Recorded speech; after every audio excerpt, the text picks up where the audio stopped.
मेरा, ओ सोना यसू मेरा। Praise the Lord.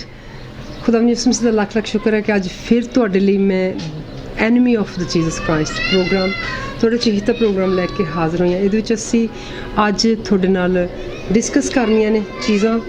ਇੱਕ ਤੇ ਕਰੋਨਾ ਵਾਇਰਸ ਦੇ ਬਾਰੇ ਦੇ ਵਿੱਚ ਅਸੀਂ 666 ਜਿਹੜਾ ਨਾ ਉਹਨੂੰ ਅਸੀਂ ਦੇਖਣਾ ਹੈ ਕਿ 666 ਜਿਹੜਾ ਆ ਉਹ ਕਿਸ ਤਰੀਕੇ ਦੇ ਨਾਲ ਕਰੋਨਾ ਦੇ ਨਾਲ ਕਨੈਕਟਡ ਹੈ। ਮੈਂ ਤੁਹਾਨੂੰ ਉਹਨੂੰ ਅੱਛੇ ਤਰੀਕੇ ਨਾਲ ਸਮਝਾਵਾਂਗੀ ਕਿ ਤੁਸੀਂ ਦੇਖ ਸਕਦੇ ਹੋ ਕਿ CORONA ਐਂਡ ਇਹਨਾਂ ਅੱਖਰਾਂ ਨੂੰ ਅਸੀਂ ਗਿਣ ਲਈਏ ਤਾਂ 6 ਬਣ ਜਾਂਦੇ ਨੇ। 1 2 3 4 5 6 ਤੇ ਇਹ ਮੈਂ 6 ਲਿਖ ਦਿੱਤੇ ਨੇ। ਹੁਣ ਅਸੀਂ ਇਹਨਾਂ ਦੀ ਬਾਕੀ ਦੀ ਜਿਹੜੀ ਗਿਣਤੀ ਆ ਵੀ ਮੈਂ ਤੁਹਾਨੂੰ ਸਮਝਾਉਂਦੇ ਹਾਂ ਕਿ ਇਹ ਕਿਉਂਕਿ ਅਸੀਂ ਇਹ ਤੇ ਇੱਕੋ ਹੀ ਬਣਦਾ ਐਨ ਜਿਹੜਾ A ਤੋਂ ਲੈ ਕੇ ਐਨ ਤੱਕ ਅਸੀਂ ਜਦੋਂ ਗਿਣਦੇ ਜਾਈਏ ਤੇ 14 ਬਣ ਜਾਂਦੇ ਨੇ। ਉਹ ਜਦੋਂ ਅਸੀਂ A ਤੋਂ ਲੈ ਕੇ O ਤੱਕ ਜਾਈਏ ਤੇ 15 ਬਣ ਜਾਂਦੇ ਨੇ। ਜਦੋਂ ਅਸੀਂ A ਤੋਂ ਲੈ ਕੇ R ਤੱਕ ਕਾਊਂਟ ਕਰੀਏ ਤੇ 18 ਬਣ ਜਾਂਦੇ ਨੇ। ਫਿਰ ਅਸੀਂ A ਤੋਂ ਲੈ ਕੇ O ਤੱਕ ਕਾਊਂਟ ਕਰੀਏ ਤੇ 15 ਬਣ ਜਾਂਦੇ ਨੇ। ਫਿਰ ਅਸੀਂ A ਤੋਂ ਲੈ ਕੇ C ਤੱਕ ਕਾਊਂਟ ਕਰੀਏ ਤੇ 3 ਬਣਦੇ ਨੇ। ਜਿਸ ਤਰ੍ਹਾਂ A 1 ਬਣਦਾ ਆ, N ਜਿਹੜਾ ਹੈ ਉਹ ABCDEFGH 14 ਬਣ ਜਾਂਦੇ ਨੇ। O ਜਿਹੜਾ ਉਹ 15 ਬਣ ਜਾਂਦੇ ਨੇ ਜਦੋਂ ਅਸੀਂ ABCDEFGH ਨਾਲ ਕਾਊਂਟ ਕਰੀਏ ਤੇ R ਜਿਹੜਾ 18 ਤੱਕ ਪਹੁੰਚ ਜਾਂਦਾ ਹੈ। ਫਿਰ O ਜਿਹੜਾ 15 ਤੱਕ ਪਹੁੰਚਦਾ ਤੇ C ਜਿਹੜਾ 3 ਤੱਕ ਪਹੁੰਚਦਾ। ਇਹ ਸਾਰੇ ਇਕੱਠੇ ਹੋ ਕੇ 66 ਬਣ ਜਾਂਦੇ ਨੇ ਤੇ ਇਹ 666 ਜਿਹੜਾ ਉਹ ਬਣ ਜਾਂਦਾ। ਅਸੀਂ ਗੱਲ ਕਰ ਰਹੇ ਹਾਂ enemy of lord Jesus Christ. ਅਸੀਂ ਇਹਦੇ ਵਿੱਚ ਪ੍ਰੇ ਦਾ ਵੀ ਜ਼ਿਕਰ ਕਰਾਂਗੇ। ਅਸੀਂ ਇਹਦੇ ਵਿੱਚ ਇੱਥੋਂ ਤੱਕ ਕਿ ਤੁਹਾਨੂੰ ਅੱਜ ਅਸੀਂ ਇਹਦਾ ਵੈਕਸੀਨ ਵੀ ਤੁਹਾਨੂੰ ਦੱਸਾਂਗੇ ਕਿ ਕਰੋਨਾ ਤੋਂ ਤੁਸੀਂ ਕਿਹੜਾ ਵੈਕਸੀਨ ਲੈ ਸਕਦੇ ਕਿ ਤੁਸੀਂ ਘਰੇ ਬੈਠੇ ਵੀ ਆਪਣੀ ਜਿਹੜੀ ਤੰਦਰੁਸਤ ਜ਼ਿੰਦਗੀ ਜਿਹੜੀ ਉਹ ਹਾਸਲ ਕਰ ਸਕੋ। ਬੇਸ਼ੱਕ ਲੋਕੀ ਗਰਮ ਪਾਣੀ ਹਮੇਸ਼ਾ ਪੀਂਦੇ ਰਹਿਣ, ਬਹੁਤ ਅੱਛਾ ਆ। ਉਬਲਿਆ ਹੋਇਆ ਪਾਣੀ ਵੀ ਮਿੰਟਾਂ ਬਾਅਦ ਪੀਂਦੇ ਰਹਿਣ। ਜ਼ਿਆਦਾ ਸਾਰਾ ਵਿਟਾਮਿਨ C ਜਿਹੜਾ ਉਹ ਪਾਣੀ ਲੈਂਦੇ ਰਹਿਣ। ਜ਼ਿਆਦਾ ਸਾਰਾ ਫਰੂਟਸ ਇਨਟੇਕ ਕਰਦੇ ਰਹਿਣ। ਉਹ ਤਾਂ ਸਾਨੂੰ ਵੈਸੇ ਵੀ ਕਰਨਾ ਚਾਹੀਦਾ ਅਗਰ ਇਹ ਨਾ ਵੀ ਹੋਏ। ਪਰ ਅਸੀਂ ਅੱਜ ਕੁਝ ਖਾਸ ਚੀਜ਼ਾਂ ਜਿਹੜੀਆਂ ਉਹਨਾਂ ਸਿੱਖਣੀਆਂ ਨੇ। ਸਭ ਤੋਂ ਪਹਿਲਾਂ ਅਸੀਂ ਗੱਲ ਕਰਾਂਗੇ ਕਰਸ ਦੀ, ਸ਼ਰਾਪ ਦੀ, ਜਿਹਨੂੰ ਅਸੀਂ ਲਾਨਤ ਵੀ ਕਹਿੰਦੇ ਹਾਂ। ਇਹਨੂੰ ਮੈਂ ਦੇਖਣਾ ਆ ਪੈਦਾਇਸ਼ ਜੈਨੇਸਿਸ ਜਿਹਨੂੰ ਕਹਿੰਦੇ ਆ, ਉਹਦੇ 4ਥੇ ਚੈਪਟਰ ਦੀ 8ਵੀਂ ਆਇਤ ਨੂੰ ਦੇਖਣ ਲੱਗੀ ਹਾਂ। ਤੁਹਾਡੇ ਸਾਹਮਣੇ ਮੈਂ ਇਹਨੂੰ ਸਾਂਝਾ ਕਰਾਂਗੀ। ਮੇਰਾ ਲਿਖਿਆ ਹੋਇਆ ਮੈਂ ਪਹਿਲਾਂ ਦਾ ਕਿ ਮੈਨੂੰ ਪੇਪਰ ਉਲਟਨੇ ਨਾ ਪੈਣ। ਪੈਦਾਇਸ਼ 4 ਉਹਦੇ 8ਵੇਂ ਚੈਪਟਰ ਦੀ 12ਵੀਂ ਆਇਤ ਜਿਹੜੀ ਤੁਹਾਡੇ ਨਾਲ ਸਾਂਝੀ ਕਰਨ ਲੱਗੀ ਆ। ਫਿਰ ਕਾਇਨ ਨੇ ਆਪਣੇ ਭਰਾ ਹਾਬਲ ਨੂੰ ਕੁਝ ਕਿਹਾ ਤੇ ਉਹ ਖੇਤ ਵਿੱਚ ਸੀ। ਇਉਂ ਹੋਇਆ ਕਿ ਕਾਇਨ ਨੇ ਆਪਣੇ ਭਰਾ ਹਾਬਲ ਨੂੰ ਉੱਠ ਕੇ ਮਾਰ ਦਿੱਤਾ ਤੇ ਖੁਦਾਵਾਂ ਦੇ ਖੁਦਾ ਬਾਪ ਨੇ ਕਾਇਨ ਨੂੰ ਪੁੱਛਿਆ ਕਿ ਤੇਰਾ ਭਰਾ ਕਿੱਥੇ ਹੈ? ਹਾਬਲ ਕਿੱਥੇ ਹੈ? ਉਸਨੇ ਕਿਹਾ ਮੈਂ ਨਹੀਂ ਜਾਣਦਾ, ਭਲਾ ਮੈਂ ਆਪਣੇ ਭਰਾ ਦਾ ਰਾਖਾ ਹਾਂ। ਉਸਨੇ ਆਖਿਆ ਤੈਂ ਇਹ ਕੀ ਕੀਤਾ? ਤੇਰੇ ਭਰਾ ਦੇ ਲਹੂ ਦੀ ਆਵਾਜ਼ ਮੇਰੇ ਤੱਕ ਦੁਹਾਈਆਂ ਦਿੰਦੀ ਹੈ ਤੇ ਹੁਣ ਇਸ ਜ਼ਮੀਨ ਉੱਤੇ ਜਿਸ ਤੇ ਤੇਰੇ ਭਰਾ ਦਾ ਲਹੂ ਡੁੱਲਿਆ, ਜਿਹਨੇ ਆਪਣਾ ਮੂੰਹ ਉਹਦੇ ਲਹੂ ਨੂੰ ਲੈਣ ਲਈ ਤੇਰੇ ਅੱਗੇ ਖੋਲ੍ਹਿਆ ਹੈ, ਤੂੰ ਸ਼ਰਾਪਿਤ ਹੋਇਆ ਤੇ ਇਸ ਜ਼ਮੀਨ ਦੀ ਵਾਹੀ ਕਰ। ਇਹ ਜ਼ਮੀਨ ਤੇਰੇ ਲਈ ਪੂਰੀ ਫਸਲ ਨਹੀਂ ਦੇਵੇਗੀ। ਅਸੀਂ ਇੱਥੇ ਪਹਿਲੀ ਲਾਉਣ ਦੀ ਗੱਲ ਸਿੱਖੀ। ਫਿਰ ਅਸੀਂ ਮੱਤੀ ਦੀ ਅੰਜੀਲ ਜਿਹੜੀ ਉਹਦੇ 27ਵੇਂ ਚੈਪਟਰ 3 ਆਇਤ ਤੋਂ ਲੈ ਕੇ 9ਵੀਂ ਆਇਤ ਤੱਕ ਵੀ ਇਹੀ ਦੇਖਣਾ। ਤਦ ਯਹੂਦਾ ਇਸਕਰਿਓਤੀ ਜਿਹਨੇ ਉਸ ਨੂੰ ਫੜਵਾਇਆ ਸੀ, ਇਹ ਦੇਖ ਕੇ ਜੋ ਉਸ ਦੀ ਸਜ਼ਾ ਦਾ ਹੁਕਮ ਹੋ ਗਿਆ ਹੈ, ਪਛਤਾਇਆ ਤੇ ਉਹ 30 ਰੁਪਏ ਪ੍ਰਧਾਨ ਜਾਜਕਾਂ ਦੇ ਫਕੀਆਂ ਫਰੀਸਾਂ ਦੇ ਬਜ਼ੁਰਗਾਂ ਕੋਲ ਮੋੜ ਲਿਆਇਆ ਤੇ ਬੋਲਿਆ ਮੈਂ ਪਾਪ ਕੀਤਾ ਹੈ। ਇੱਕ ਨਿਰਦੋਸ਼ ਜ਼ਿੰਦਗੀ ਨੂੰ ਪਕੜਵਾ ਦਿੱਤਾ। ਪਰ ਉਹ ਬੋਲੇ ਸਾਨੂੰ ਕੀ, ਤੂੰ ਜਾਣੇ ਤੇਰਾ ਕੰਮ ਜਾਣੇ। ਉਹ ਉਹਨਾਂ 30 ਰੁਪਇਆਂ ਨੂੰ ਹੈਕਲ ਵਿੱਚ ਸੁੱਟ ਕੇ ਚਲਿਆ ਗਿਆ ਤੇ ਜਾ ਕੇ ਫਾਹਾ ਲੈ ਲਿਆ। ਪ੍ਰਧਾਨ ਜਾਜਕਾਂ ਨੇ ਉਹਨਾਂ ਰੁਪਇਆਂ ਨੂੰ ਲੈ ਕੇ ਕਿਹਾ ਇਹ ਰੁਪਏ ਖਜ਼ਾਨੇ ਵਿੱਚ ਪਾਉਣ ਦੇ ਯੋਗ ਤੇ ਨਹੀਂ, ਕਿਉਂਕਿ ਇਹ ਲਹੂ ਦਾ ਮੁੱਲ ਹੈ। ਤੇ ਉਹਨਾਂ ਨੇ ਮੱਤਾ ਕਰਕੇ ਸਲਾਹ ਕਰਕੇ ਉਹਨਾਂ ਪੈਸਿਆਂ ਨਾਲ ਇੱਕ ਘੁਮਿਆਰ ਦਾ ਖੇਤ ਮੁੱਲ ਲੈ ਲਿਆ। ਅੱਜ ਤੱਕ ਵੀ ਉਸ ਖੇਤ ਨੂੰ ਲਹੂ ਦੇ ਖੇਤ ਨਾਲ ਜਾਣਿਆ ਜਾਂਦਾ ਹੈ। ਜੀ ਮੈਂ ਜਰੂਸਲਮ ਗਈ ਹਾਂ ਅਤੇ ਮੈਂ ਦੇਖਿਆ ਉੱਥੇ ਮੌਜੂਦ ਹੈ ਇੱਕ ਜਗ੍ਹਾ ਲਈ ਹੋਈ ਜਿਹਨੂੰ ਲਹੂ ਦਾ ਖੇਤ ਕਿਹਾ ਜਾਂਦਾ, ਕਿਉਂਕਿ ਅਗਰ ਕਿਸੇ ਪਰਦੇਸੀ ਦੀ ਡੈਥ ਹੋ ਜਾਵੇ ਤਾਂ ਉਹਨੂੰ ਉੱਥੇ ਦਫਨਾਇਆ ਜਾ ਸਕਦਾ। ਇਹ ਉਹਦਾ ਪਰਪਸ ਸੀ। ਇਸ ਤੋਂ ਅੱਗੇ ਅਸੀਂ ਦੇਖਦੇ ਹਾਂ, ਅਸੀਂ ਤਰਤੀਬਵਾਰ ਦੇਖ ਰਹੇ ਹਾਂ ਕਿ ਪਹਿਲਾਂ ਹਾਬਲ ਨੂੰ ਤੇ ਕਾਇਨ ਨੂੰ, ਪਹਿਲਾਂ ਕਾਇਨ ਨੇ ਹਾਬਲ ਦਾ ਖੂਨ ਕਰ ਦਿੱਤਾ ਤੇ ਉਹਦਾ ਖੂਨ ਡੁੱਲਿਆ। ਫਿਰ ਅਸੀਂ ਇੱਥੇ ਦੇਖਦੇ ਹਾਂ ਕਿ ਯਹੂਦਾ ਇਸਕਰਿਓਤੀ ਨੇ ਆਪਣਾ ਖੂਨ ਵੀ ਜਿਹੜਾ ਡੋਲਿਆ, ਪਰ ਪਹਿਲਾਂ ਖੁਦਾਵੰਦ ਯਿਸੂ ਮਸੀਹ ਨੂੰ ਪਕੜਵਾਇਆ। ਇਹਦੇ ਵਿੱਚ ਅਸੀਂ ਦੇਖਿਆ। ਤੀਸਰਾ ਅਸੀਂ ਦੇਖਦੇ ਹਾਂ ਕਿ ਸੈਕੰਡ ਸਲਤਨਤ ਰਾਜਿਆਂ ਦੀ ਪੋਥੀ, ਜਿਹਨੂੰ ਉਹਦੇ ਦੂਸਰੇ ਚੈਪਟਰ ਦੀ 23ਵੀਂ ਆਇਤ ਤੱਕ ਅਸੀਂ ਦੇਖਣੇ ਕਿ ਉਹ ਉੱਥੋਂ ਬੈਤਲ ਨੂੰ ਤਾਂ ਤੁਰ ਪਿਆ। ਕੌਣ? ਇੱਥੇ ਗੱਲ ਹੋ ਰਹੀ ਆ ਏਲੀਆ ਤਿਸ਼ਬੀ ਦੀ। ਰਾਹੇ ਰਾਹ ਤੁਰਿਆ ਜਾਂਦਾ ਸੀ ਤੇ ਕੁਝ ਲੜਕੇ ਸ਼ਹਿਰੋਂ ਬਾਹਰ ਨਿਕਲੇ, ਮਖੌਲ ਕਰਕੇ ਉਹਨੂੰ ਕਿਹਾ ਚੜਿਆ ਜਾ ਗੰਜੇ ਸਿਰ ਵਾਲਿਆ। ਤਦ ਉਹਨੇ ਪਿੱਛੇ ਮੁੜ ਕੇ ਉਹਨਾਂ ਨੂੰ ਵੇਖਿਆ। ਉਹਨੇ ਯਹੋਵਾ ਦਾ ਨਾਂ ਲੈ ਕੇ ਉਹਨਾਂ ਨੂੰ ਸ਼ਰਾਪ ਦਿੱਤਾ ਤੇ ਉਸੇ ਵੇਲੇ ਬਣ ਵਿੱਚੋਂ 2 ਰਿਛਣੀਆਂ ਨਿਕਲੀਆਂ ਤੇ ਉਹਨਾਂ ਨੇ ਝਟਪਟ 42 ਲੜਕਿਆਂ ਨੂੰ ਫਾੜ ਦਿੱਤਾ ਤੇ ਉੱਥੋਂ ਕਰਮਲ ਦੇ ਪਹਾੜ ਨੂੰ ਗਿਆ ਤੇ ਉੱਥੋਂ ਫਿਰ ਸਾਮਰੀਆ ਨੂੰ। ਓਬਵੀਅਸਲੀ ਅਗਰ ਉਹਨੇ 42 ਬੱਚਿਆਂ ਨੂੰ 2 ਰਿਛਣੀਆਂ ਨੇ ਪਾੜ ਲਿਆ ਤਾਂ ਉਹਨਾਂ ਦਾ ਖੂਨ ਉੱਥੇ ਡੁੱਲਿਆ ਹੋਏਗਾ। ਸ਼ਰਾਪਿਤ ਉਹ ਜਗ੍ਹਾ ਵੀ ਹੋਈ ਤੇ ਸ਼ਰਾਪਿਤ ਆਪਾਂ ਲਾਨਤ ਦੀ ਗੱਲ ਕਰਦੇ। ਮਰਕਸ 11 ਦੇ 15ਵੇਂ ਤੋਂ ਲੈ ਕੇ 25ਵੇਂ ਆਇਤ ਤੱਕ ਫਿਰ ਅਸੀਂ ਦੇਖਦੇ ਹਾਂ ਕਿ ਉਹ ਯਰੂਸ਼ਲਮ ਵਿੱਚ ਆਏ। ਕੌਣ? ਜਿਹੜੇ ਲੋਕੀ ਉੱਥੇ ਖਰੀਦੋ ਫਰੋਖਤ ਕਰਦੇ ਹੁੰਦੇ ਸੀ ਤੇ ਉਹ ਹੈਕਲ ਵਿੱਚ ਜਾ ਕੇ ਉਹਨਾਂ ਨੂੰ ਜਿਹੜੇ ਹੈਕਲ ਵਿੱਚ ਵੇਚਦੇ ਤੇ ਮੁੱਲ ਲੈਂਦੇ ਸਨ ਬਾਹਰ ਕੱਢਣ ਲੱਗਾ। ਕੌਣ? ਖੁਦਾਵੰਦ ਦਾ ਖੁਦਾ, ਖੁਦਾਵੰਦ ਯਿਸੂ ਮਸੀਹ।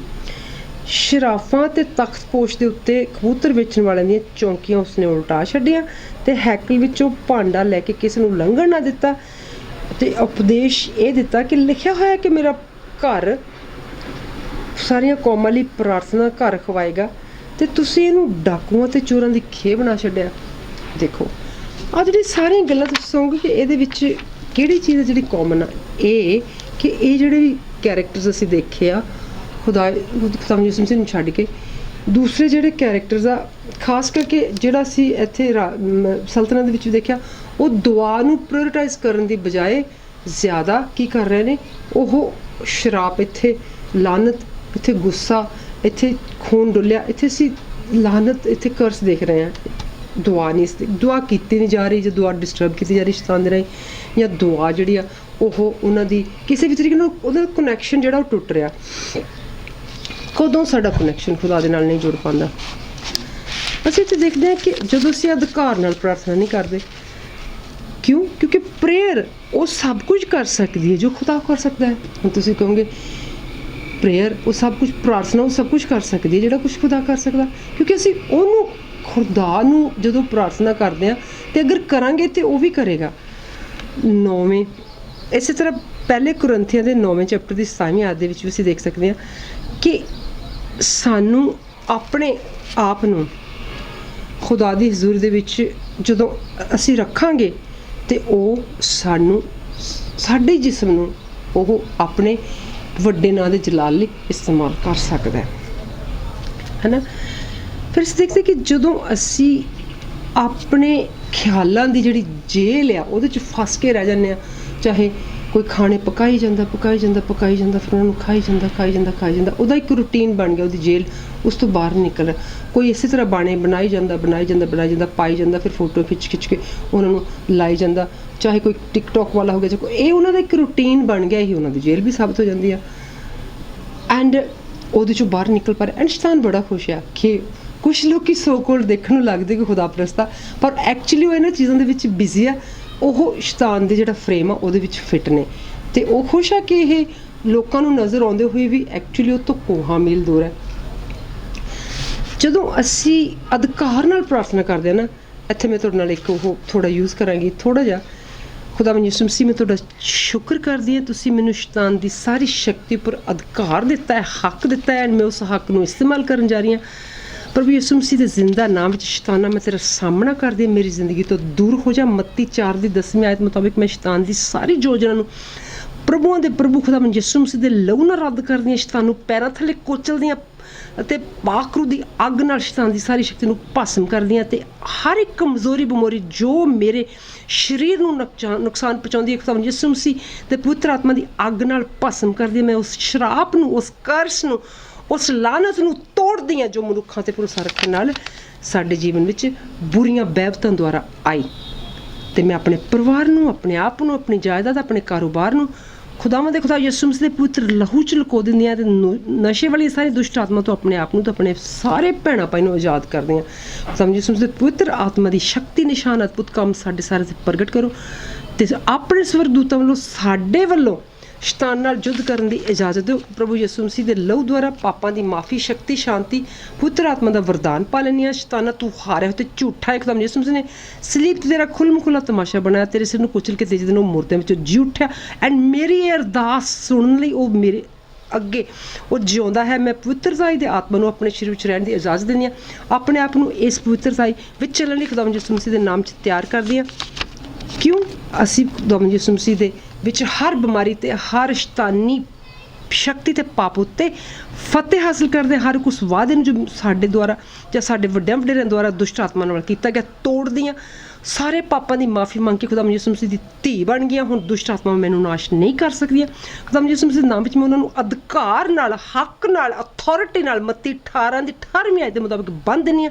ਮੈਂ ਉਸ ਹਰ ਦੁਸ਼ਟ ਆਤਮਾ ਦੀ ਸ਼ਕਤੀ ਨੂੰ ਰੱਦ ਕਰਦੀ ਹਾਂ ਜੋ ਵਿਰੋਧ ਵਿੱਚ ਰਾਤ ਸਮੇਂ ਜਾਂ ਦਿਨੇ ਸਮੇਂ ਬਿਨਾਂ ਆਵਾਜ਼ ਕੀਤਿਆਂ ਮੇਰੇ ਬਿਸਤਰ 'ਤੇ ਆਉਂਦੀ ਹੈ, ਜਾਂ ਮੇਰੀ ਕਿਸੇ ਦੁਸ਼ਟ ਆਤਮਾ ਜਾਂ ਮੇਰੀ ਸੋਚ ਵਿੱਚ ਆਉਂਦੀ ਹੈ, ਜਾਂ ਮੇਰੀ ਸਮਝ ਦੇ ਬਿਸਤਰ ਤੋਂ ਆਉਂਦੀ, ਮੈਂ ਉਹ ਦੁਸ਼ਟ ਆਤਮਾ ਦੀ ਸ਼ਕਤੀ ਨੂੰ ਪੈਰਾਂ ਥੱਲੇ ਦਿੰਦੀ ਹਾਂ। ਅਤੇ ਆਪਣੇ ਮਨ ਨੂੰ ਜਿਹੜਾ ਵਸ ਕਰਨ ਦੀ ਕੋਸ਼ਿਸ਼ ਕਰਦੀ, ਮੈਨੂੰ ਸ਼ੈਤਾਨੀ ਤਾਕਤ ਤੋਂ ਖੁਦਾਵੰਦ ਯਿਸੂ ਮਸੀਹ ਦੇ ਖੂਨ ਨਾਲ, ਖੁਦਾਵੰਦ ਯਿਸੂ ਮਸੀਹ ਦੇ ਬਚਨ ਨਾਲ, ਖੁਦਾਵੰਦ ਯਿਸੂ ਮਸੀਹ ਦੀ ਪਵਿੱਤਰ ਆਤਮਾ ਦੀ ਸ਼ਕਤੀ ਨਾਲ ਆਜ਼ਾਦ ਕਰਦੀ। ਖੁਦਾਵੰਦ ਯਿਸੂ ਮਸੀਹ ਦੇ ਨਾਮ 'ਚ ਮੰਗਦੀ ਤਾਂ ਮੰਗ ਕੇ ਪਾ ਲੈਂਦੀ ਹਾਂ। ਆਮੀਨ। ਇਹ ਦੇਖੋ ਜੀ, ਮੈਂ ਹੁਣ ਤੁਹਾਡੇ ਅੱਗੇ ਜਿਹੜੀ ਪ੍ਰਾਰਥਨਾ ਕੀਤੀ ਹੈ, ਤੁਸੀਂ ਇਸ ਪ੍ਰਾਰਥਨਾ ਨੂੰ ਸੁਣ ਸਕਦੇ ਹੋ, ਕਰ ਸਕਦੇ ਹੋ। ਤੁਸੀਂ ਇਹਦੇ ਉੱਤੇ ਬਾਰ-ਬਾਰ ਹੱਕ ਦੇ ਨਾਲ ਐਕਸਰਸਾਈਜ਼ ਕਰ ਸਕਦੇ ਹੋ। ਹੁਣ ਇਹ ਨਹੀਂ ਕਿ ਅਸੀਂ ਸਾਰੇ ਦੁਨਿਆਵੀ ਜਿਹੜੀਆਂ ਚੀਜ਼ਾਂ ਦੇ ਵਿੱਚ ਪੈਂਦੇ ਨਹੀਂ, ਅਸੀਂ ਪੈਂਦੇ ਹਾਂ। ਮੈਂ ਤੁਹਾਨੂੰ ਇੱਕ ਨਜ਼ਮ ਜਿਹੜੀ ਆਪਾਂ ਸ਼ੇਅਰ ਕਰੂੰਗੀ ਕਿ ਇਹ ਮੇਰੀ ਆਪਣੀ ਲਿਖੀ ਹੋਈ ਨਜ਼ਮ ਹੈ, ਜਿਹਦੇ ਵਿੱਚ ਕਿਉਂਕਿ ਮੈਂ ਚਾਹੁੰਦੀ ਹਾਂ ਕਿ ਤੁਹਾਨੂੰ ਥੋੜ੍ਹਾ ਪਤਾ ਲੱਗੇ। ਕੁਛ ਸੋਚਾਂ ਦਰਵਾਜ਼ੇ ਵਿੱਚ ਰੱਖੀ ਹੋਈ ਤੱਪੜ ਵਰਗੀਆਂ ਹੁੰਦੀਆਂ ਹਨ, ਜਿਨ੍ਹਾਂ ਨੇ ਹਰ ਆਏ ਗਏ ਕੋਲੋਂ ਆਪਣੇ ਉੱਤੇ ਪੈਰਾਂ ਨੂੰ ਪੰਜਵਾਉਣਾ ਹੁੰਦਾ ਹੈ। ਕੁਝ ਸੋਚਾਂ ਉਖੜੀ ਕੁਹਾੜੀ ਦੀ ਤਰ੍ਹਾਂ ਹੁੰਦੀਆਂ ਹਨ, ਜਿਨ੍ਹਾਂ ਦਾ ਕੰਮ ਕੱਟਣਾ, ਵੱਢਣਾ ਤੇ ਵਢਾਉਣਾ ਹੀ ਹੁੰਦਾ ਹੈ। ਕੁਝ ਸੋਚਾਂ ਠਹਿਰ ਚੁੱਕੇ ਪਾਣੀ ਦੀ ਤਰ੍ਹਾਂ ਹੁੰਦੀਆਂ ਹਨ, ਜਿਨ੍ਹਾਂ ਨੇ ਕਦੇ ਵੀ ਕਿਤੇ ਨਹੀਂ ਪਹੁੰਚਾਉਣਾ ਹੁੰਦਾ ਹੈ। ਤੇ ਕੁਝ ਸੋਚਾਂ ਚੰਨ ਦੀ ਟਿੱਕੀ ਵਰਗੀਆਂ ਹੁੰਦੀਆਂ ਨੇ, ਜਿਨ੍ਹਾਂ ਨੇ ਰਾਤੀ ਚੜ੍ਹਨਾ ਤੇ ਦਿਨੇ ਸੂਰਜ ਦੀ ਲੋ ਵਿੱਚ ਜਾ ਸਮਾਉਣਾ ਹੁੰਦਾ ਹੈ। ਪਰ ਕੁਝ ਸੋਚਾਂ ਖੁਦਾਵੰਦ ਯਿਸੂ ਮਸੀਹ ਦੇ ਉਸ ਕ੍ਰੋਸ ਦੀ ਤਰ੍ਹਾਂ ਹੁੰਦੀਆਂ ਨੇ, ਜਿਨ੍ਹਾਂ ਨੇ ਆਪਣਾ ਸਿੱਕਾ ਮਨਵਾਉਣਾ ਹੀ ਹੁੰਦਾ ਹੈ। ਤੇ ਕੁਝ ਸੋਚਾਂ ਜਣੇਪੇ ਗਰਭ ਦੀ ਪੀੜ ਵਰਗੀਆਂ ਹੁੰਦੀਆਂ ਨੇ, ਜਿਨ੍ਹਾਂ ਨੇ ਤੜਪ ਕੇ ਜ਼ਿੰਦਗੀ ਪੈਦਾ ਕਰਨ ਦਾ ਰੁਤਬਾ ਹੰਡਾਉਣਾ ਹੁੰਦਾ ਹੈ। ਤੇ ਕੁਝ ਸੋਚਾਂ ਬਰਸਾਤ ਦੀਆਂ ਕਣੀਆਂ ਵਰਗੀਆਂ ਹੁੰਦੀਆਂ ਨੇ, ਜਿਨ੍ਹਾਂ ਨੇ ਬੀਆਬਾਨ ਮਾਰੂਥਲ ਨੂੰ ਆਪਣਾ ਆਪ ਵੀ ਹੀ ਪਿਲਾਉਣਾ ਹੁੰਦਾ ਹੈ। ਤੇ ਕੁਝ ਸੋਚਾਂ ਕੈਦੀ ਦੀ ਕਿਸਮਤ ਵਰਗੀਆਂ ਹੁੰਦੀਆਂ ਨੇ, ਜਿਨ੍ਹਾਂ ਨੇ ਜਬਰੀਆਂ ਦੇ ਪਹਿਰੇ ਥੱਲੇ ਸਾਰੀ ਉਮਰ ਹੀ ਜਿਉਣਾ ਹੁੰਦਾ ਹੈ। ਪਰ ਕੁਝ ਸੋਚਾਂ ਮਾਂ ਦੇ ਦੁੱਧ ਵਰਗੀਆਂ ਹੁੰਦੀਆਂ ਨੇ, ਜਿਨ੍ਹਾਂ ਨੇ ਹਸਾਉਣਾ, ਵਰਾਉਣਾ ਤੇ ਕੂਕ ਸਲਾਉਣਾ ਵੀ ਹੁੰਦਾ ਹੈ। ਤੇ ਕੁਝ ਸੋਚਾਂ ਫੁੱਲਾਂ ਦੀ ਤਾਜ਼ਗੀ ਭਰੀਆਂ ਹੁੰਦੀਆਂ ਨੇ, ਜਿਨ੍ਹਾਂ ਦਾ ਕੰਮ ਸਿਰਫ ਮਹਿਕਾਂ ਲਟਾਉਣਾ ਹੁੰਦਾ ਹੈ। ਤੇ ਕੁਝ ਸੋਚਾਂ ਖੁਦਾਵੰਦ ਯਿਸੂ ਮਸੀਹ ਦੇ ਨਿੱਘੇ ਪਿਆਰ ਦੀ ਅਨੋਖੀ ਬੁੱਕਲ ਵਰਗੀਆਂ ਹੁੰਦੀਆਂ ਨੇ, ਜਿਹਦੇ ਦਿੱਤੀ ਹੋਈ ਜ਼ਿੰਦਗੀ ਨੇ ਸਦਾ ਸਾਡੇ ਵਿੱਚ ਜਿਉਣਾ ਹੁੰਦਾ ਹੈ। ਤੇ ਕੁਝ ਸੋਚਾਂ ਖੁਦਾਵੰਦ ਯਿਸੂ ਮਸੀਹ ਦੀ ਉਸ ਪਾਕ ਰੂਹ ਵਰਗੀਆਂ ਹੁੰਦੀਆਂ ਨੇ, ਜਿਹਨੇ ਹਰ ਵਕਤ ਸਾਨੂੰ ਸਮਝਾਉਣਾ ਅਤੇ ਸਾਡੇ ਇਸ ਰਾਗ ਨੂੰ ਗਾਉਣਾ ਤੇ ਗਵਾਉਣਾ ਹੀ ਹੁੰਦਾ ਹੈ। ਇਹ ਮੈਂ ਤੁਹਾਡੇ ਨਾਲ ਮੇਰੀ ਨਜ਼ਮ ਦਾ ਇੱਕ ਹਿੱਸਾ ਸਾਂਝਾ ਕੀਤਾ, ਪਰ ਇਹਦੇ ਵਿੱਚ ਤੁਸੀਂ ਹੁਣ ਆਪ ਹੀ ਦੇਖਣਾ ਹੈ ਕਿ ਖੁਦਾ ਦੇ ਨਾਲ ਜੁੜੀ ਹੋਈ ਗੱਲ ਜਿਹੜੀ ਆ ਉਹ ਕਿਹੜੀ ਆ ਤੇ ਦੁਨੀਆ ਦੇ ਨਾਲ ਜੁੜੀ ਹੋਈ ਗੱਲ ਕਿਹੜੀ ਆ। ਕਿਉਂਕਿ ਅਸੀਂ ਦੁਨੀਆਦਾਰੀ ਦੇ ਵਿੱਚ ਰਹਿੰਦੇ ਹੋਏ ਵੀ ਖੁਦਾ ਦੇ ਨਾਲ ਜੁੜ ਸਕਦੇ ਹਾਂ, ਤੇ ਅਸੀਂ ਖੁਦਾ ਵਿੱਚ ਰਹਿੰਦੇ ਹੋਏ ਵੀ ਦੁਨੀਆਦਾਰੀ ਨੂੰ ਆਪਣੇ ਨਾਲ ਖਿੱਚ ਕੇ ਰੱਖ ਸਕਦੇ ਹਾਂ। ਹੁਣ ਮੈਂ ਤੁਹਾਡੇ ਨਾਲ ਗੱਲ ਕਰਨੀ ਜਿਹੜੀ ਕਿ ਤੁਹਾਨੂੰ ਮੈਂ ਦੱਸਿਆ ਸੀ ਕਿ ਕਿਸ ਤਰ੍ਹਾਂ ਅਸੀਂ ਜਿਹੜਾ ਕਰੋਨਾ 666 ਜਿਹੜਾ ਇਹਨੂੰ ਅਸੀਂ ਕਿੱਥੇ ਦੇਖਦੇ ਹਾਂ ਬਾਈਬਲ ਦੇ ਵਿੱਚ। ਤੁਸੀਂ ਕੱਢੋ ਮੁਕਾਸ਼ਵਾ ਦੀ ਕਿਤਾਬ, ਉਹਦੇ ਤੁਸੀਂ 13ਵਾਂ ਚੈਪਟਰ ਕੱਢੋ, ਜਿਹਦੇ ਵਿੱਚ ਅਸੀਂ ਇਹ ਦੇਖਣਾ ਹੈ। ਮੁਕਾਸ਼ਵਾ ਦੀ ਕਿਤਾਬ 13ਵਾਂ ਚੈਪਟਰ। ਮੈਂ ਇੱਕ ਦਰਿੰਦੇ ਨੂੰ ਸਮੁੰਦਰ ਵਿੱਚੋਂ ਨਿਕਲਦਿਆਂ ਹੋਏ ਦੇਖਿਆ, ਜਿਹਦੇ 10 ਸਿੰਗ ਤੇ 7 ਸਿਰ ਸੀ। ਉਹਨਾਂ ਦੇ ਸਿੰਗਾਂ ਦੇ 10 ਮੁਕਟ ਤੇ ਉਹਦੇ ਸਿਰਾਂ ਉੱਤੇ ਝੂਠ ਦੇ ਨਾਂ ਲਿਖੇ ਹੋਏ ਸਨ। ਜਿਹੜਾ ਦਰਿੰਦਾ ਮੈਂ ਦੇਖਿਆ ਉਹ ਚਿੱਤੇ ਵਰਗਾ ਸੀ, ਤੇ ਉਹਦੇ ਪੈਰ ਰਿੱਛ ਦਿਆਂ ਪੈਰਾਂ ਵਰਗੇ ਸਨ, ਤੇ ਉਹਦਾ ਮੂੰਹ ਬੱਬਰ ਸ਼ੇਰ ਦੇ ਮੂੰਹ ਵਰਗਾ ਸੀ। ਅਜਗਰ ਨੇ ਆਪਣੀ ਸਮਰੱਥਾ ਤੇ ਆਪਣੀ ਗੱਦੀ ਤੇ ਵੱਡਾ ਅਖਤਿਆਰ ਉਹਨੂੰ ਦੇ ਦਿੱਤਾ। ਮੈਂ ਉਹਦੇ ਸਿਰਾਂ ਵਿੱਚੋਂ ਇੱਕ ਨੂੰ ਜਿਵੇਂ ਮੌਤ ਦਾ ਘਾਉ ਲੱਗਿਆ ਹੋਇਆ ਵੇਖਿਆ, ਤੇ ਉਹਦੀ ਕਾਰੀ ਸੱਟ ਚੰਗੀ ਹੋ ਗਈ, ਤੇ ਸਾਰਾ ਸੰਸਾਰ ਉਸ ਦਰਿੰਦੇ ਦੇ ਪਿੱਛੇ ਹੱਕਾ ਬੱਕਾ ਹੋ ਕੇ ਲੱਗ ਗਿਆ ਤੇ ਤੁਰ ਪਿਆ। ਤੇ ਉਹਨਾਂ ਨੇ ਉਸ ਅਜਗਰ ਨੂੰ ਮੱਥਾ ਟੇਕਿਆ, ਇਸ ਲਈ ਜੋ ਉਸ ਦਰਿੰਦੇ ਨੂੰ ਆਪਣਾ ਅਖਤਿਆਰ ਉਹਨਾਂ ਨੂੰ ਦੇ ਦਿੱਤਾ ਸੀ। ਉਹਨਾਂ ਨੇ ਉਸ ਦਰਿੰਦੇ ਨੂੰ ਸਜਦਾ ਕੀਤਾ, ਆਖਿਆ ਕਿ ਇਹਦੇ ਦਰਿੰਦੇ ਦੇ ਮੁਕਾਬਲੇ ਵਿੱਚ ਕੌਣ ਹੈ ਤੇ ਕੌਣ ਇਹਦੇ ਨਾਲ ਲੜ ਸਕਦਾ ਹੈ। ਤੇ ਵੱਡੇ ਬੋਲਣ ਵਾਲਾ ਤੇ ਕੁਫਰ ਝੂਠ ਬਕਣ ਵਾਲਾ ਮੂੰਹ ਉਹਨੂੰ ਦੇ ਦਿੱਤਾ ਗਿਆ, ਇਹ ਅਖਤਿਆਰ ਉਹਨੂੰ ਦਿੱਤਾ ਗਿਆ, ਤੇ ਉਹ 42 ਮਹੀਨਿਆਂ ਤੱਕ ਆਪਣਾ ਕੰਮ ਕਰੀ ਜਾਵੇ। ਇਸ ਤੋਂ ਪਿੱਛੇ ਮੈਂ ਲਾਸਟ ਆਇਤ ਦੀ ਪੜ੍ਹਦੀ ਹਾਂ, ਜਿਹੜੀ ਕਿ ਉਹਨੂੰ ਇਹ ਵੀ ਕਿਹਾ ਗਿਆ, ਉਸ ਨੂੰ ਇਹ ਹੱਕ ਵੀ ਦਿੱਤਾ ਗਿਆ ਉਸ ਦਰਿੰਦੇ ਦੀ ਮੂਰਤੀ ਵਿੱਚ ਸਵਾਸ ਪਾ ਦੇਵੇ, ਭਾਵ 'ਚ ਸਾਹ ਪਾ ਦੇਵੇ, ਤਾਂ ਜੋ ਉਸ ਦਰਿੰਦੇ ਦੀ ਮੂਰਤੀ ਬੋਲੇ ਤੇ ਨਾਲੇ ਦਰਿੰਦੇ ਦੀ ਮੂਰਤੀ ਤੇ ਜਿੰਨੇ ਦਰਿੰਦੇ ਦੀ ਮੂਰਤੀ ਦੀ ਪੂਜਾ ਨਾ ਕਰਨ ਉਹ ਵੱਢੇ ਜਾਣ, ਤੇ ਉਹਨਾਂ ਸਭ ਛੋਟਿਆਂ ਵੱਡਿਆਂ ਧਨੀਆਂ ਗਰੀਬਾਂ ਅਮੀਰਾਂ ਆਜ਼ਾਦ ਗੁਲਾਮਾਂ ਨੂੰ ਸੱਜੇ ਹੱਥ ਉੱਤੇ ਅਥਵਾ ਉਹਨਾਂ ਦੇ ਮੱਥੇ ਉੱਤੇ ਦਾਗ ਦਵਾ ਦਿੰਦਾ ਹੈ ਤੇ ਕਿਸੇ ਨੂੰ ਲੈਣ ਦੇਣ ਨਹੀਂ ਕਰਨ ਦਿੰਦਾ, ਪਰ ਨਿਰਾ ਉਹਨੂੰ ਜਿਹਦੇ ਉੱਤੇ ਉਹ ਦਾਗ ਨਹੀਂ, ਅਰਥਾਤ ਉਸ ਦਰਿੰਦੇ ਦਾ ਨਾਂ ਜਾਂ ਉਹਦੇ ਨਾਂ ਦਾ ਅੰਗ ਲੱਗਿਆ ਹੋਵੇ। ਇਹ ਅਕਲ ਦਾ ਮੌਕਾ ਹੈ, ਸਮਝਦਾਰੀ ਦਾ, ਜਿਸ ਨੂੰ ਗਿਆਨ ਵੀ ਕਹਿੰਦੇ ਹਨ। ਇਹ ਬੁੱਧ ਹੈ, ਉਸ ਦਰਿੰਦੇ ਦੇ ਅੰਗ ਗਿਣ ਲਵੋ, ਉਸ ਮਨੁੱਖ ਦਾ ਅੰਗ ਹੈ, ਉਹਦਾ ਅੰਗ 666 ਇਹਦੀ ਮੈਂ ਗੱਲ ਕੀਤੀ। ਹੁਣ ਇੱਥੇ ਤੁਸੀਂ ਸਮਝਿਆ ਹੋ ਗਿਆ, ਸੁਣਿਆ ਹੋਵੇਗਾ, ਮੈਂ 42 ਮਹੀਨਿਆਂ ਦੀ ਗੱਲ ਕੀਤੀ ਆ। ਮੈਂ ਇੱਥੇ ਇਹਦੀ 5ਵੀਂ ਅੱਜ ਇੱਕ ਵੱਡਾ ਬੋਲਣ ਵਾਲਾ, ਕੁਫਰ ਬਕਣ ਵਾਲਾ ਮੂੰਹ ਨੂੰ ਦਿੱਤਾ ਗਿਆ, ਉਹਨੂੰ ਅਖਤਿਆਰ ਦਿੱਤਾ ਕਿ ਵੀ 42 ਮਹੀਨਿਆਂ ਤੱਕ ਆਪਣਾ ਕੰਮ ਕਰੀ ਜਾਵੇ। ਹੁਣ 42 ਮਹੀਨੇ ਜਿਹੜੇ ਉਹ 3 ਸਾਲਾਂ ਦਾ ਵਕਤ ਹੁੰਦਾ, ਕਿਉਂਕਿ 12 ਮਹੀਨੇ ਦਾ 1 ਸਾਲ ਹੁੰਦਾ। ਸੋ 3 ਮਹੀਨੇ ਜਿਹੜੀ ਮੈਂ ਇੱਥੇ 60 ਦੀ ਜਿਹੜੀ ਇੱਥੇ ਜ਼ਿਕਰ ਕੀਤਾ ਕਿ ਉਹ ਜਿਵੇਂ ਉਹਨੂੰ ਮੌਤ ਦਾ ਘਾव ਲੱਗਿਆ ਹੋਇਆ ਵੇਖਿਆ, ਪਰ ਫਿਰ ਉਹਦੀ ਸੱਟ ਚੰਗੀ ਹੋ ਗਈ। ਇਹ ਜਿਹੜੀ ਬਿਮਾਰੀ ਆ, ਇਹਦੇ ਬਾਰੇ ਜਿਸ ਤਰ੍ਹਾਂ ਕਿ 42 ਮਹੀਨੇ ਦਾ ਜ਼ਿਕਰ ਆ ਕਿ 42 ਮਹੀਨੇ ਦਾ ਜਿਹੜਾ ਟਾਈਮ ਆ ਇੱਧਰ ਉੱਧਰ ਉਹ ਹੋ ਸਕਦਾ ਆ, ਅਸੀਂ ਨਹੀਂ, ਸਾਨੂੰ ਪਤਾ ਨਹੀਂ ਕਿ ਲਾਸਟ ਪਰਸਨ ਕੌਣ ਹੋਏਗਾ ਜਿਹੜਾ। ਪਰ ਇਹਦਾ ਮੈਂ ਕਿਸ ਤਰ੍ਹਾਂ ਕਿਹਾ ਕਿ ਮੈਂ ਤਾਂ ਤੁਹਾਨੂੰ ਵੈਕਸੀਨ ਦਿੰਦੀ ਹਾਂ, ਮੈਂ ਤਾਂ ਵੈਕਸੀਨ ਤੁਹਾਨੂੰ ਇਸ ਕਰਕੇ ਕਿਆ ਦੇ ਦਿੰਦੀ ਕਿ ਜਦੋਂ ਮੈਂ ਅਧਿਕਾਰ ਨਾਲ ਜਿਹੜੀ ਤੁਹਾਡੇ ਸਾਹਮਣੇ ਪ੍ਰੇਅਰ ਕੀਤੀ, ਜਿਹੜੀ ਤੁਹਾਨੂੰ ਪ੍ਰੇਅਰ ਕਰਨਾ ਸਿਖਾਇਆ, ਜਿਹੜਾ ਇਨਸਾਨ ਅੱਜ ਦਾ ਜਿਹੜਾ ਪ੍ਰੋਗਰਾਮ ਉਹ ਕੀ ਸੀ, ਉਹ ਸੀਗਾ ਕਿ enemy of the Christ, enemy of the Jesus Christ. ਪਰ ਜਿਹੜਾ ਇਨਸਾਨ ਐਨਮੀ ਦੇ ਹੱਥਾਂ ਦੇ ਵਿੱਚ ਨਹੀਂ ਆਪਣੇ ਆਪ ਨੂੰ ਇੰਡਲਜ ਕਰਦਾ, ਕੈਦ ਹੋਣ ਦਿੰਦਾ ਸੀ, ਕੈਦ ਦੀਆਂ ਗੱਲਾਂ ਵੀ ਕੀਤੀਆਂ, ਉਹਦੇ ਕੋਲ ਇਹਦਾ ਵੈਕਸੀਨ ਹੈਗਾ ਆ, ਇਲਾਜ ਹੈਗਾ ਆ। ਇਹ ਉਹਦੇ 'ਤੇ ਡਿਪੈਂਡ ਕਰਦਾ ਹੈ ਕਿ ਉਹਨੂੰ ਇਸਤੇਮਾਲ ਕਰੇਗਾ ਕਿ ਨਹੀਂ। ਤੁਹਾਡੇ ਕੋਲ ਕਈ ਵਾਰੀ ਤੁਹਾਡੇ ਹੱਥ ਵਿੱਚ ਚਾਬੀ ਹੁੰਦੀ ਹੈ, ਪਰ ਫਿਰ ਵੀ ਅਗਰ ਤੁਹਾਨੂੰ ਕਾਰ ਚਲਾਉਣੀ ਨਹੀਂ ਆਉਂਦੀ ਤਾਂ ਤੁਸੀਂ ਚਲਾ ਕੇ ਨਹੀਂ ਕਿਤੇ ਵੀ ਜਾ ਸਕਦੇ, ਭਾਵੇਂ ਤੁਹਾਡੇ ਕੋਲ ਚਾਬੀ ਪਈ ਹੋਵੇ। ਇਸੇ ਤਰ੍ਹਾਂ ਖੁਦਾ ਨੂੰ ਜਦੋਂ ਤੁਸੀਂ ਆਪਣੀ ਜਾਨ ਜਿਹੜੀ ਆ ਉਹਦੇ ਹੱਥਾਂ ਵਿੱਚ ਰੱਖ ਦੋਗੇ, ਸਭ ਤੋਂ ਪਹਿਲਾ ਹੱਲ ਹੈ ਕਿ ਤੁਸੀਂ ਇਹ ਜਾਣਨਾ ਹੈ, ਸਮਝਣਾ ਹੈ ਕਿ ਖੁਦਾਵੰਦ ਯਿਸੂ ਮਸੀਹ ਸਾਡੀ ਜਾਨ ਦੇ ਬਚਾਓ ਲਈ ਇਸ ਦੁਨੀਆ ਉੱਤੇ ਆਇਆ, ਇੱਕ ਇਨਸਾਨ ਬਣ ਕੇ। ਪਰ ਫਿਰ ਉਹਨੇ 33 ਸਾਲਾਂ ਦੀ ਜ਼ਿੰਦਗੀ ਦੇ ਵਿੱਚ ਉਹਨਾਂ ਨੇ ਕ੍ਰੂਸੀਫਿਕੇਸ਼ਨ, ਉਸ ਕ੍ਰਾਸ ਦੇ ਉੱਤੇ ਆਪਣੀ ਜਾਨ ਨੂੰ ਸਾਡੇ ਲਈ ਕੁਰਬਾਨ ਕਰਵਾਇਆ। ਐਂਡ ਫਿਰ 3 ਦਿਨਾਂ ਬਾਅਦ ਉਹ ਸਾਡੇ ਲਈ ਜੀ ਉੱਠਿਆ। ਕਾਫੀ ਮੈਸੇਜਿਸ ਦੇ ਵਿੱਚ ਮੈਂ ਗੱਲ ਵੀ ਕੀਤੀ ਹੈ ਕਿ ਉਹ ਲੋਕਾਂ ਨੂੰ ਨਜ਼ਰ ਆਇਆ, ਐਂਡ ਉਸ ਤੋਂ ਪਿੱਛੋਂ ਉਹਨੇ ਲੋਕਾਂ ਨੂੰ ਸਮਝਾਇਆ, ਖਾਸ ਕਰਕੇ ਉਹ 2 ਜਿਹੜੇ ਆਪਣਾ ਖੁਦਾ ਦਾ ਰਾਹ ਛੱਡ ਕੇ ਦੂਸਰੇ ਪਾਸੇ ਤੁਰੇ ਹੋਏ ਸੀਗੇ ਕਿ ਇੱਥੋਂ ਦੂਰ ਜਾਣ ਨੂੰ। ਸਭ ਤੋਂ ਪਹਿਲਾਂ ਉਹਨੇ ਉਹਨਾਂ ਭਟਕੀਆਂ ਹੋਈਆਂ ਭੇਡਾਂ ਨੂੰ ਵੀ ਆ ਕੇ ਹੱਥ ਪਾਇਆ, ਉਹਨਾਂ ਨੂੰ ਆਪਣਾ ਆਪ ਵਿਖਾਇਆ। ਹੁਣ ਤੁਸੀਂ ਅਗਰ ਖੁਦਾਵੰਦ ਯਿਸੂ ਮਸੀਹ ਨੇ ਤੁਹਾਨੂੰ ਇਹ ਵੀ ਕਹਿ ਦਿੱਤਾ ਹੈ ਕਿ ਜਿਹੜਾ ਮੇਰਾ ਨਾਂ ਲੈ ਕੇ ਖੁਦਾਵਾਂ ਦੇ ਖੁਦਾ ਕੋਲੋਂ ਜੋ ਮੰਗੂਗਾ ਉਹਨੂੰ ਦਿੱਤਾ ਜਾਊਗਾ। ਅਗਰ ਆਪਣੇ ਖੂਨ ਦੇ ਨਾਲ ਇਹ ਕਹਿ ਦਿੱਤਾ, ਅਸੀਂ ਖੂਨ ਦੀ ਗੱਲ ਕੀਤੀ ਕਿ ਜਦੋਂ ਅਸੀਂ ਖੂਨ ਨੂੰ ਪੜ੍ਹਿਆ, ਪਹਿਲਾਂ ਜਦੋਂ ਮੈਂ ਤੁਹਾਡੇ ਨਾਲ ਪੈਦਾਸ਼ ਚੌਥੇ ਦੇ 8ਵੇਂ ਤੋਂ ਲੈ ਕੇ 12ਵੀਂ ਤੱਕ ਖੂਨ ਜਿਹੜਾ ਕਿ ਸ਼ਰਾਪਤ ਹੋਇਆ ਤੇ ਖੂਨ ਜਿਹੜਾ ਰੋਂਦਾ ਦੁਹਾਈਆਂ ਦਿੰਦਾ ਉਹਦੀ ਗੱਲ ਕੀਤੀ। ਦੂਸਰੇ ਵਿੱਚ ਵੀ ਕੀਤੀ ਜਦੋਂ ਯਹੂਦਾ ਅਸਕਰ ਜੋ ਨੇ ਫਾਹਾ ਲੈ ਲਿਆ, ਉਹਦਾ ਖੂਨ ਵੀ ਉਸ ਜਗ੍ਹਾ ਦੇ ਉੱਤੇ ਜਿੱਥੇ ਉਹ ਅੱਜ ਖੂਨ ਦਾ ਖੇਤ ਖਵਾਉਂਦਾ।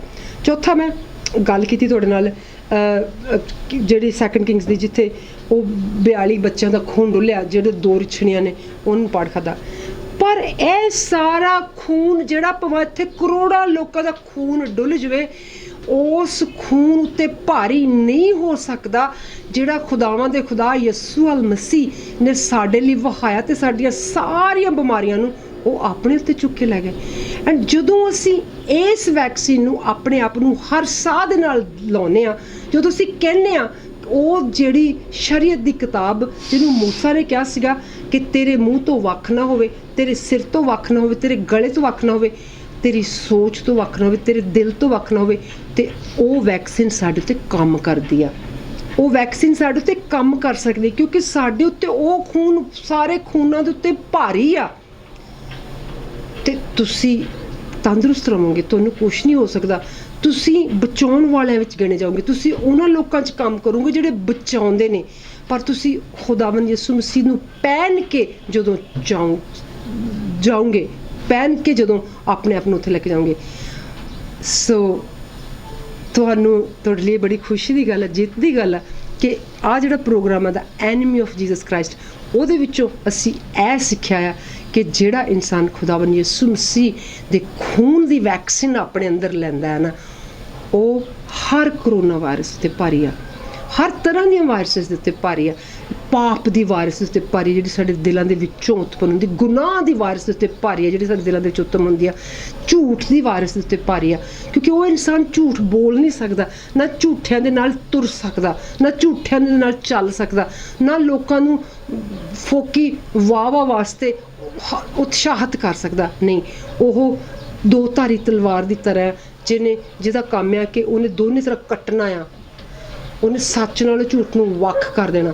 ਸੋ ਇਸ ਕਰਕੇ ਮੈਨੂੰ ਆਸ ਆ ਕਿ ਤੁਸੀਂ ਇਸ ਅੱਜ ਦੇ ਸੈਸ਼ਨ ਨੂੰ ਬਹੁਤ ਇੰਜੋਏ ਕੀਤਾ ਹੋਵੇਗਾ।